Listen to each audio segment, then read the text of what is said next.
Sutra 26. The Second Bhumi. Practicing the 8 limbs of yoga burns away impurities where the light of wisdom dawns. There arises illumination which develops into the awareness of reality. Question: when we hear good wisdom, how do we retain it without grasping? Whenever I hear good spiritual wisdom, I want to hold it and remember it forever. But the more I cling to it, the more I seem to suffer while I try to retain it. We practice, and it becomes living wisdom. We observe and listen. We engage in living wisdom. Some people think Shambhala is a physical kingdom, but the kingdom of Shambhala is living wisdom. Living wisdom, all of nature is trying to teach us that it's all living wisdom, said Forgiveness. And the seasons themselves had a natural rhythm to this living wisdom. The wind went on and on, while the mountain remained pinned. One morning a cloud of mist covered the air as a certain awareness made things appear dense and foggy. And so I walked until I believed I walked out of my own body. I pictured this fog like a fresh layer of snow, some sort of new pathway that would arise from wherever I was called to go. It became joyful and light, humorous and quirky. This land was always welcoming me in, even if my mind stream thought it might be trying to trick me. There was always a lesson, or an explanation in time. This land had it all figured out, and everything was aligned. Free as where to go, there was still no way I could ever climb. But I found myself beside the base of the mountain, and there was a tiny cave that no one else had come to find. The cavern was simple, a place where there were no cares, a retreat or hibernation, a rest, death, or quest for creatures of the wilderness like a man or a bear. Oh goodness, I peeked inside. It was empty and bare. Oh, who dare? Not me, oh my, but maybe I'll go inside and release all the things that are supposed to die. Now why? Why would that exact thought arise? Telling some part of me to die? Oh no, not me. Or is this an opening that's trying to set the real seer, that great soul, free? Who, me? Well, it's the me that I cannot quite see. Ah, I see. So there's something within that's doing its best to alert me. Yes, a bit like nature. The whole world sends signs, but up here in this cavern, I have no choice but to obey her. The land was a bhumi, a real essence that I saw as a seer. And who would have thought it was all the way up here? The first bhumi was the awareness of basic intelligence of the surroundings, that the land has a pulse. We must listen closely if we want to hear the whisper of a great and holy ghost. Invisible in nature, clear in plain sight. She worked through every moment by weaving threads through each soul up until the moment of death. And those threads pulled us here, and so we gathered together on the spiritual quest. It is a quest, because for the first time, we cannot fathom what could be coming next. The higher awareness breaks through, and the sun comes upon us. With that light shining down on the mountain, I swear I saw a brass door with a single crack on it. A door? What for? It's not too high up, maybe about 4 floors. Well, this must have been like a quest, because the curiosity caused me to wonder even more about that brass door. I'd heard of a brass door before, or what was it that I couldn't remember? There appeared to be bars sealing the door off as if no one was allowed to enter. Well, I couldn't even think of getting to the brass door because I was all the way down here. Then the wind passed by, which made me think of that great seer. I knew there was a bhumi here. I'm sure of it all right. And the only way I could describe her is like waking up after you might be dreaming all night. It's a sudden flash of sight, a glimpse into reality as it truly is, the connection to the moment that gives the breath which allows us to live. Oh, we must forgive. At this point, the first Bhumi was coming through me, and so I'm kind of like a brass door. Come on and crack my heart open. But how, when it's stranded upon that fourth floor? Or should I describe her like energy, a sudden state of mind? I knew she was all-pervasive, but I could not understand the ways in which nature was perfectly aligned. No soul was left behind. The energy cannot be created or destroyed. It was an infinite source waiting for you to notice, then to rejoin. That's the art of yoga, the coming together, union at last, the joining of father and mother. The lightning flashed. A human interwoven with weather? A relinking to the divine, where it all comes together, She said. Together, there was a certain flow. We, not me, and that is how it should go. It was not about me. The weather starts with we. You see the seasons change, and what is their nature that you come to find? There's a certain rhythm that keeps going, no different than the mind. When the mind is aligned, there's a spiritual jewel that we will find. It's a spiritual treasure, and it begins by the taming of the mind. There beside me, you'll never believe what I saw. There was something within this cave, and it was a simple prayer wheel upon a stick with a little wheel at the end of it. Someone had made this, and they left it right here. It was not a toy nor a weapon, but the top did spin in circles. Words were imprinted in Sanskrit. Om Mani Padme Hum was written in circles upon it. I looked upon it as if those words wanted to flow. There I spun the wheel and watched the wind blow. There was nothing to know, only things to let go. Something was dying here, but something much deeper was about to sprout and grow. I looked up to the fourth floor where I saw the brass door. I swear there was a crack in it. I knew it was something, and that tiny crack gave me something to believe in and not quit. You see, the real seer, the one that's trapped behind my ego, well, it's been waiting for a long time to resurface, and I can't tell what happens when the brass door is opened. Why, behind that brass door, I think, is the seer, that great and righteous source. There was something so spectacular about Kailash, and whatever its mystery was, I couldn't wait until it came forth. Om Mani Padme Hum. A rhythm began to run like a horse upon the earth, a stampede of wind steeds, but not a body came forth. Om, wind horse. Again I heard her, and now I was curious of where we'd gone. The cave and this prayer wheel were all I had, but then again, there's no material in the gone beyond. What if we open the brass door and it's empty?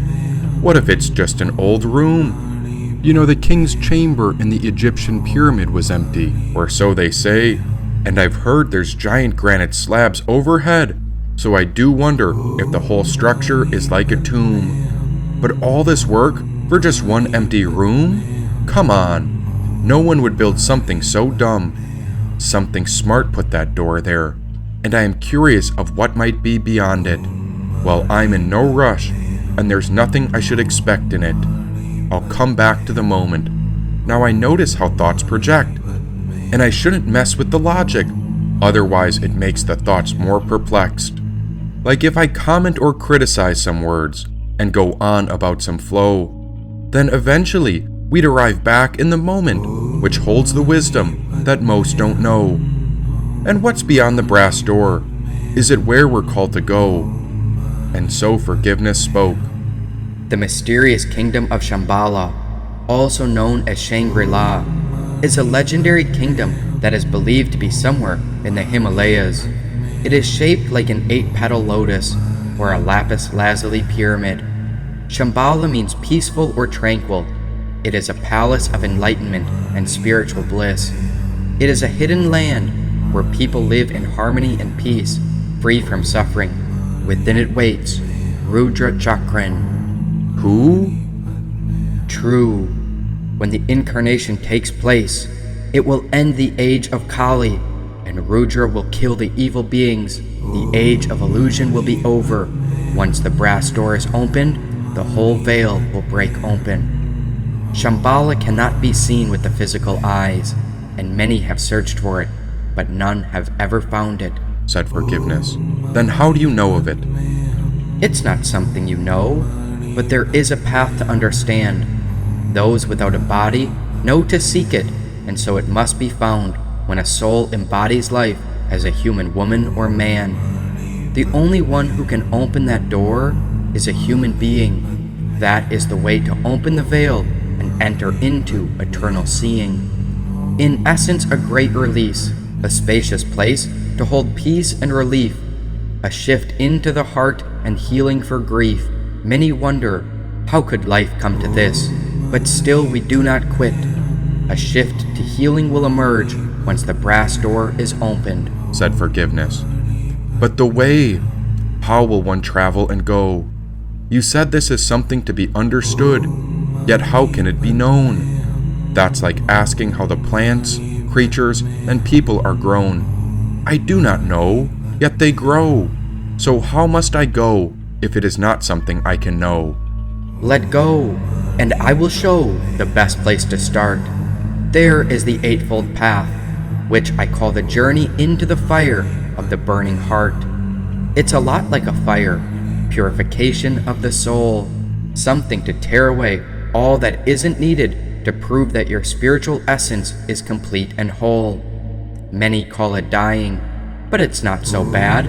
If I tell you and you understand this, then you shouldn't hesitate to commit, because once you start, you can't really turn back. You must finish once you get a glimpse, and forward is better. Commit without hesitation, and the Spirit will respond with the weather. She'll teach you in ways that few could ever know. But remember, this is something to understand, and it only happens when our desires can be released as we let go. Not something to know, but rather something to do. Living wisdom is the entry into the process of great transformation. It's how Windhorse turns blue, said Forgiveness. How? By the practice of the 8 limbs of yoga, the impurities dwindle away, and there dawns the light of wisdom, leading to discriminative discernment. It could also be said that the practice of these 8 limbs destroys impurity, where the spiritual illumination dawns, which develops into awareness of our reality, said Mr. Kismet. This is the entry into the Second Bhumi, which is the essence of purity or spotlessness. On this path, passive sitting and active awareness in everyday life becomes one. In terms of the 5 paths or rivers, the Second Bhumi through the 10th Bhumi are connected with the 4th path, the 4th river, which is the path of meditation, said Forgiveness. And what is it that's within each Bhumi? What is its essence? Here is the paramita of discipline, which is one of the 6 transcendent virtues. Paramita here means gone to the far shore, when you have touched the other side of the veil. Although the Bodhisattva practices all 10 paramitas, here the emphasis is on discipline. Usually the idea of discipline or morality is based on rules and regulations, and not following the rules inflicts guilt. But in this case, discipline is self-existent, and there is no guilt. So discipline becomes pure rather than a threat. The practice of generosity could be tainted by a belief in the individual self and a quality of self-indulgence. You may feel that you are resourceful already, so you don't have anything to purify. So along with generosity, discipline brings out and cleanses any germs that you have collected. With discipline, you do not indulge in the sense pleasures. You are interested in understanding the meaning of Dharma, and you are interested in how the world functions. You are working for the benefit of all sentient beings, but you do not have a particular scheme, and you don't keep a diary of how many people you have saved or how great of a social worker you are. Instead, there is a quality of simplicity. That simplicity is the key to helping other people as well as yourself, said Forgiveness. What is the purpose of the Second Bhumi? The purpose of developing the Second Bhumi to the 10th Bhumi is to completely transcend the realm of God. At this point, you have already transcended the world of passion or desire, which includes the hell realm, the hungry ghost realm, the animal realm, the human realm, the jealous idol realm, and the God realm, which could be called Indra. But there are higher forms and formless God levels connected with the idea of totality, or Brahma. On the path of meditation, you are not only transcending the karmic cause of being reborn in one of these 6 realms, but you are also transcending the highest experience of God in its realm. You are transcending the absorptions or jhana states. The absorption states of God are largely based on a sense of ego-oriented joy. The blissfulness of the God realms is connected with a state of being high and losing contact with reality. You are losing contact with your energy, your emotions, and your body. It is a realm of intoxication and vague pleasure. And with each of the 4 jhana states, you get higher and higher. From the bodhisattva point of view, it is kind of indulgence, a sort of jhana opium den. As you go through the bhumis, you transcend such God realm. In the first bhumi, your experiences are very festive. However, your discriminating awareness still functions, and there is a pervasive quality of earthliness. So the feeling of joy and appreciation is still coming from a view of basic sanity, whereas there is actually very little joy in the blissful God realm. The purpose of the path of meditation is to transcend the 3 worlds, the world of desire, the world of form, and the formless world totally and completely. Now on this path, or quest as we may call it, said Mr. Kismet, we examine the mental attitude in such meditative absorptions. Examine the degree of the watcher or witness. By doing so, we see that although we might experience a state of absorption or bliss, it is not joy, but pleasure. And that leads us to the 8 limbs of yoga. We develop sanity because we practice the Eightfold Path, which is an attitude for overcoming fear. This attitude towards life at the Second Bhumi is one of enormous power and energy. You are not afraid of taking responsibility. You are also beginning to comprehend the meaning of Dharma Dhatu, the space of Dharma. You understand the meaning of it, and you see such a discovery as worthy of respect. It is a deepening of the shunyata experience of the first bhumi, in which you see the emptiness and fullness simultaneously existent of the phenomenal world. You see the formlessness and fullness of reality. Both the spaciousness and active manifestation happen in the realm of experience and are clearly comprehended, while doubts of the nature of reality are cleared. That is the experience of Dharma Dhatu. That's why the Second Bhumi is called spotless.